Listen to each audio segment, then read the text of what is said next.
the way that our founders wrote the Constitution, the way that it's supposed to be is the people have a say in decisions of war and peace, right, through their elected representatives. After 9/11, you had some pretty broad-reaching authorizations for military force as a reaction to that gave very broad power to the executive, to the president, to say this is a foreign terrorist organization and kind of go anywhere in the world, gloves off. Mm-hmm. And what we've seen, though, is that having these authorizations for military force that are disconnected from any sunset or disconnected from the actual conditions that brought about them being laws or put on the books. We're now decades past this. Less than 10% of the members of Congress that authorized that military force are even still in Congress anymore. Mm-hmm. And so, it's been a long time coming, but we are seeing from both sides of the aisle a greater appetite to say that, Congress should be involved in these decisions. Americans are capable of achieving extraordinary things when they have the freedom and opportunity to do so. This is American Potential. Welcome to the American Potential Podcast. I'm your host, David Fromm. So as we roll here into the end of the year, we're doing our last few episodes, and we've been talking to the leaders of Libre, Americans for Prosperity, Concerned Veterans for America, and our podcast team.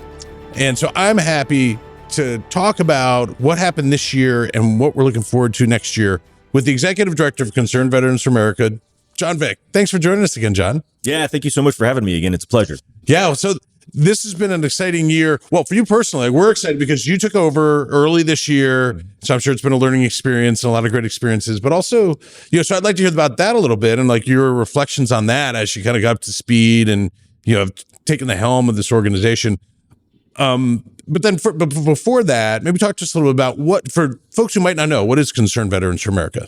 Sure. Well, Concerned Veterans for America is the only national grassroots organization which is purpose-built to amplify veterans' voices across every aspect of American governance, right? So, we're not a VSO like the American Legion or VFW.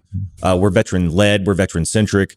We have a lot of people that volunteer with us and are on our staff that are not veterans themselves, but care about our issue set, because our issue set is everything that matters for America. We always like to say when we're talking to members of Congress or groups of vets out in the field, I never went overseas to Iraq or Africa to fight for like a veteran's benefit or for a veteran's issue. I care about that stuff, of course. But no, you go overseas, we all did for American values, for the American way of life, defend the American dream. And so when we come back, we do want to talk about all those things that matter to every American. We care about our kids' Christmas just as much as you all do. Yeah, so. That's great. Yeah. So you've been in the job for a little under a year, maybe it's 9 months to you. I'm not sure exactly, but what have you learned? What's been your reflection on it? Have you liked it?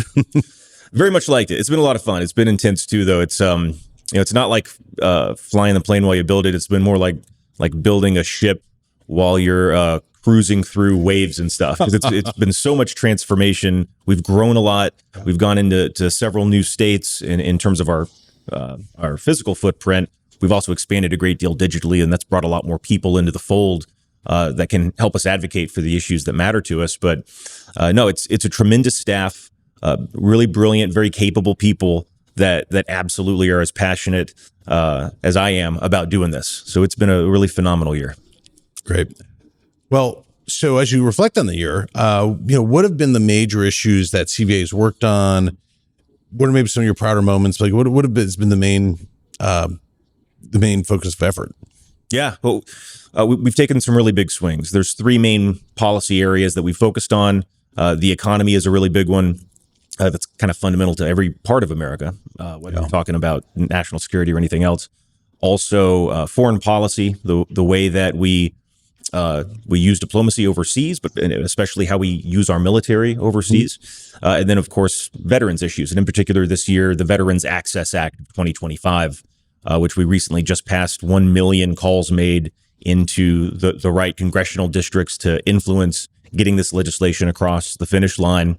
And so even during the shutdown, we did not shut down. We kept, pushing forward. The really big paradigm shift, in my opinion, that we accomplished this year, and we've been advocating for this as an organization since well before I got here, but that's outdated war powers. The 1991 and 2002 authorizations for use of military force against Iraq that have been on the books I've been in the military for 22 years. These things have been on the books the entire time I've been here or been in the military. And so looking at the 2026 National Defense Authorization Act, just passed last week, chops off those two authorizations for use of military force. There's still the 2001 AUMF that we're going to be working on, but it's a huge stride in bringing Congress back to its constitutional role as having, being a decision maker in decisions of war and peace. That's huge. We also played a big role in the getting the Veterans Access Act through the House, through the Senate, imminent passage on that. That's going to codify community care access standards for veterans, meaning basically if you're having a hard time getting an appointment, whether it's far away at a VA hospital or whether they want to make you wait 60 or 90 days, you should be able to go down the street and use the same doctor that the rest of your family does. Yeah. So choice like that. And then, of course, one big, beautiful bill became one big, beautiful act, the largest tax cut in American history, preventing the largest tax increase in American history. So we played a big role in that as well. We were very busy. Yeah. No, and in all kinds of different areas. I mean, excuse me. Going back to the repeal, excuse me, of the AUMFs in the National Defense Authorization Act.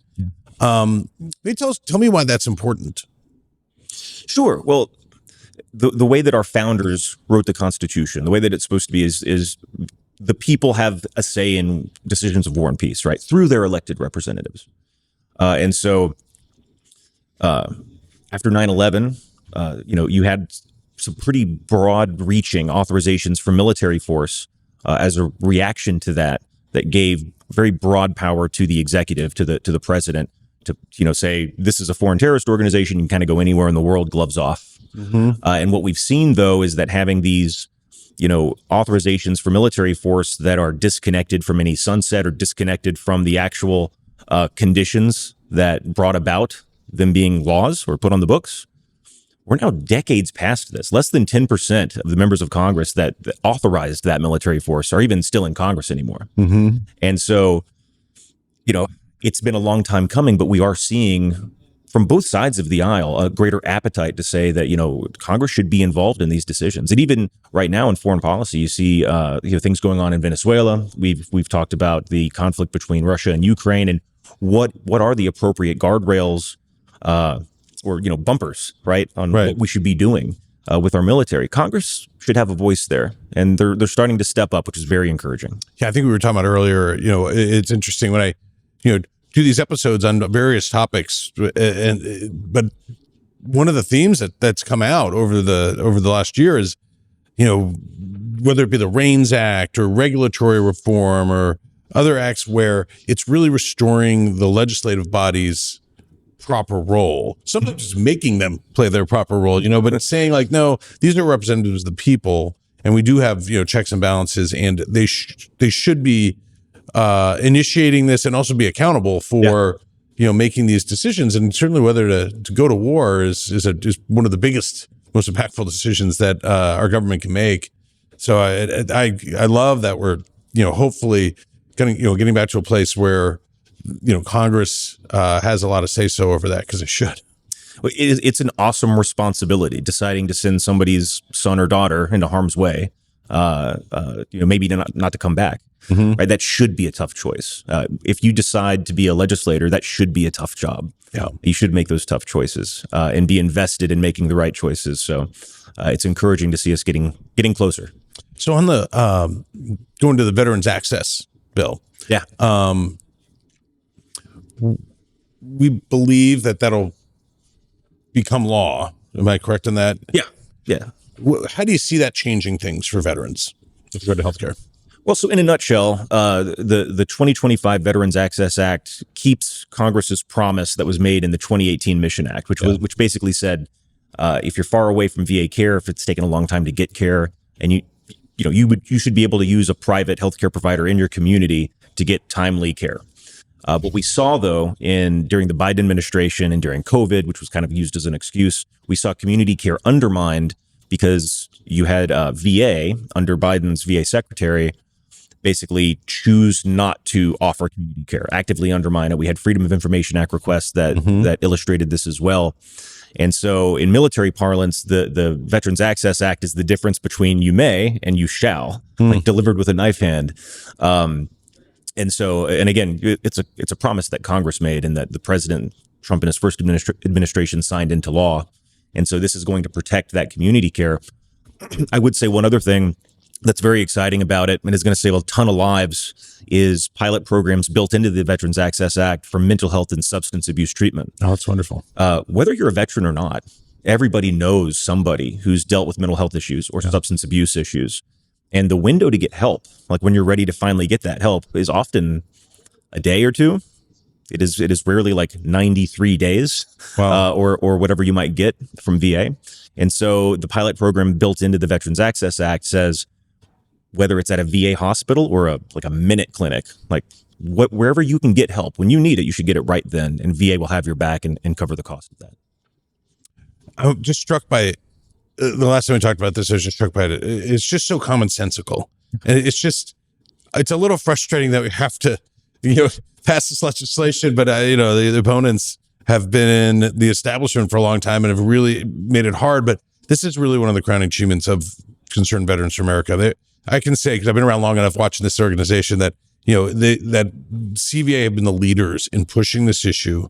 And it's so impactful to veterans and their families. And it's so important. I mean, the fact that we're not giving the best possible, most convenient and timely healthcare to the people who served our nation is just unconscionable. And so I'm so glad to see that there's this, this movement has moved forward. So that's pretty big. It's going to be a big win. Yeah, I had a few jobs before this one. One of them was in 2015. I was a congressional researcher on the House Veterans Affairs Committee. Really? Nice. So this was right after the 2014 VA Phoenix scandal. And you had veterans killing themselves in parking lots because they couldn't get mental health care treatment. And so would just literally take their lives in the parking lot of a VA medical center. And I mean, I remember this was 10 years ago now, and that's what I was working on. We're now 10 years into the future, and we're still getting the Veterans Access Act passed so that we can ensure that community care is an option for those that need it. It's wheels of progress sometimes turn slowly, but again, like Concerned Veterans for America, dozens of staff, tens of thousands of volunteers around the country. These are people that, whether they're veterans or not, they know that this is the right thing to do. This is part of America's promise to its veterans. And so it's been a real honor getting to watch these things cross over the finish line that CVA started work on years before I got here. Yeah. It's incredibly exciting. That's great. So you guys host an event called Vets on the Hill, and where we bring our CVA staff in to lobby members of Congress. And you had you hosted, you took my seat and my microphone willingly, gave it up to, I never received my stipend, by the way. Oh no, you got every bit of it. You just didn't, it's zero. But you interviewed, veteran and Montana, U.S. Senator Tim Sheehy. I would tell you in another episode, our engineer Matt identified that as his favorite episode of the year. So there you go, for whatever that's worth. But tell me a little bit, like, what did he have to say? And then when you talk to other, elected officials, members of Congress, senators, what do they have to say about CVA and about veterans issues? Well, one of the things I think is really fantastic about Senator Sheehy is his motivations for getting in, right? This guy did not, graduate from college and get a law degree and then immediately become a politician, and that's all he's going to do for the rest of his life. He was inspired by sort of the reckless withdrawal from Afghanistan and, in general, the state of affairs of the country and the people leading the country. Really, he really does believe in the citizen legislator concept, right? And so it really is a way for him to continue his service, which is how a lot of us view it as well. I also just thought it was very interesting. We're both Naval Academy graduates. I was a plebe, a freshman, when he was a senior, and so I doubt we spoke. I probably just walked the other direction if I ever saw him. Did he try to haze you during your interview at all? Not that I recall. Blocked it all out. But yeah, no, he went on to be a Navy SEAL in the Navy and has done some really incredible things in the civilian world, and now serves as a senator. And so it's really great being able to work with people like that, and also that's one story of service. And there's also all of the other legislators that we work with. That are policy champions in Congress, or our staff, our volunteers. You meet really incredible people. We have generals and admirals that are volunteers for us. That's amazing. And so, yeah, Tim Sheehy's got a lot of really cool stories, but we get to hear those really cool stories all over the place, and we're all working towards the same stuff. That's fun. Wow. How cool. Is there any story from this past year that sticks out to you the most, whether it be like staff members or other folks that you've met? Yeah. I mean, we just talked about Vets on the Hill. It was my first Vets on the Hill, right? And it's a long, proud tradition at CVA. And so there was a little hiccup there during COVID and stuff. And there was a lot of conversation about how to string all this stuff together and make sure we maximize our impact. We'd also expanded our policy portfolio on the economy. Yeah. And so the craziest thing that I remember, again, this was about 6 months into my role here. You had these three policy areas: the economy, foreign policy, and the veterans issues, and especially the Veterans Access Act. And we really expected to bring all of our staff and a lot of our volunteers to the Hill, take these congressional meetings. And most of the time we'll talk about the Veterans Access Act. I think one big beautiful bill was going through the Senate. So we're definitely going to talk about that. Those dates just kind of lined up coincidentally. And then while we're on the plane to DC to talk about this stuff, that's when the Israel and Iran kerfuffle is going on, and we're talking about bombing Iranian nuclear facilities, very much in the wheelhouse of foreign policy. And so, having the entire staff be fully ready with veterans issues, and then get up to speed really fast on like, okay, we have to really flex on one big beautiful bill to get this thing over the finish line. We also just recently worked on that rescissions package that saved $9 billion, I believe, for American families, and then having the foreign policy stuff go on top. Getting to see everything come together, not just our grassroots staff, but also our government affairs folks, our policy folks, our communications folks. All these parts of the team come together, and we're having practical application exercises. Like, here's questions you're going to get on Fordo nuclear facility in Iran from Congressman so-and-so. Right? Here's what you're probably going to get from Senator Sheehy. Having all of that come together and seeing the machine work seamlessly was a lot of fun. Also very stressful, but very fun. Yeah. That's awesome. Yes. Well, so now as we're looking forward to 2026, what's exciting to you, and what will CVA be doing? Yeah, so midterms coming up. There's hundreds of races that our team has identified where we might be able to have unique value in adding CVA's voice to those races. We've invested years in our policy champion relationships, and those folks are up for re-election. So we're definitely going to be in the field supporting our folks out there, but also I would say really continuing our digital expansion push. One of the things I do feel passionate about, because we do have a lot of staff, but you're never going to be able to cover hundreds of millions of Americans within a 20-mile radius. What I want to see in 2026 is that no matter where you are in the country, any state, any territory, Puerto Rico, Alaska, South Dakota, whatever, regardless of how close you are to somebody that works at CVA, if you signal that you're interested in this stuff, you care about these issues the way that we do, we should be able to reach out and connect with that person, train those people up, and empower them wherever they are to help us out on this stuff. Even on the Veterans Access Act, I mentioned the 1 million calls. A lot of those people live nowhere near me or anybody that works with us. That's right. But it's simply a matter of like, do you care about the Veterans Access Act? You want to save, veterans' lives? You call them up, you have that conversation, and then you say, well, do you want to tell your senator yourself? We can patch them right through. So being able to have this comprehensive 50-state approach, and again, like, this is what your democracy is about. You're supposed to be able to have an opinion and make your voice heard and have action happen in Washington, D.C. And so making that even more seamless, that's 2026 for us. That's fabulous. I know that you've done a lot of work to kind of restructure CVA, and I'm really excited for the reach that CVA has, and it's been cool to see your leadership putting your mark on it. So I'm excited for that. So just anything, I mean, we kind of covered this, but like, just as we kind of move on and close out the year, is there, anything that you're most excited about, even maybe looking back or looking forward, just that like kind of gets you going, like, the excitement just kind of bubbles out? Yeah, no, I think the most exciting thing about closing out this year and going into the next one is just all of these things coming together, all the different kinds of ways that we've managed to be successful. And it's, it's hard to get excited about words like process efficiencies and things like that. But that's the fun thing about the first, 6, 7, 8 months of this job, is getting to really get into the engine and also leverage my background too, working in advocacy and politics in a number of different ways, and being like, well, how can we maximize juice from squeeze? And we've seen that not just in like the number of volunteers we've been able to activate at record numbers, or the landmark legislation that we've been able to help get passed this year. Stuff that like the War Powers thing we had a 3-year plan on that, but like we saw that the moment was right and we went for it, and it's working out. And that reflects itself too in earned media and social reach. Where I think we're 212% right now over our stretch goal for the year. So seeing it work, right? Yeah. And like, we're this thing's getting better every single day.